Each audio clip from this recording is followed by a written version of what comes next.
कोफा पर Ibn Ziyad का तकर्रर, मुस्लिम बिन अकील के कत्ल का हुक्म और हज़रत इमाम हुसैन रज़ी अल्लाह तआला अन्हु का ख़त अहले बसरा के नाम। ये तमाम तर वाक़यात इस वीडियो में आपके सामने पेश किए जाएंगे।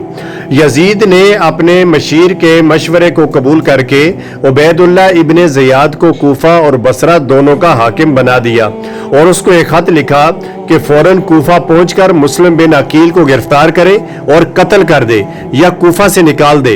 इब्ने ज़ियाद को ये ख़त मिला तो फ़ौरन कूफा जाने का अज़म कर लिया।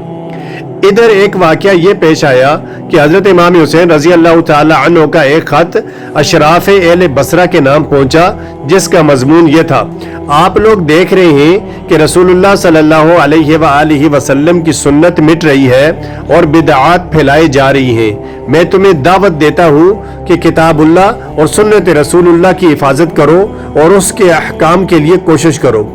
यह खत खुफिया भेजा गया था और तो सब ने इस खत को राज में रखा, लेकिन एक शख्स को यह ख्याल हुआ कि कहीं ऐसा न हो कि यह खत लाने वाला खुद इब्ने ज़ियाद का जासूस हो, इसलिए उसने यह खत इब्ने ज़ियाद को पहुंचा दिया और जो शख्स यह खत लेकर आया था उसको भी इब्ने ज़ियाद के सामने पेश कर दिया।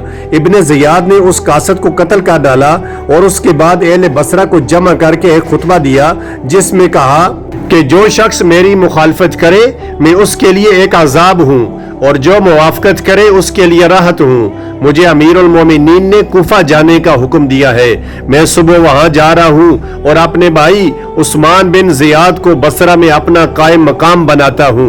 मैं तुम्हें मुतनब्बे कर देना चाहता हूँ कि उसके हुक्म की मुखालिफत का ध्यान कभी दिल में न लाना, और अगर मुझे किसी शख्स के मुतल्लिक खिलाफ की खबर मिली तो मैं उसको भी कत्ल कर दूंगा और उसके वली को भी और उसके खानदान के लीडर को भी। तुम मुझे जानते हो कि मैं इब्ने ज़ियाद हूँ।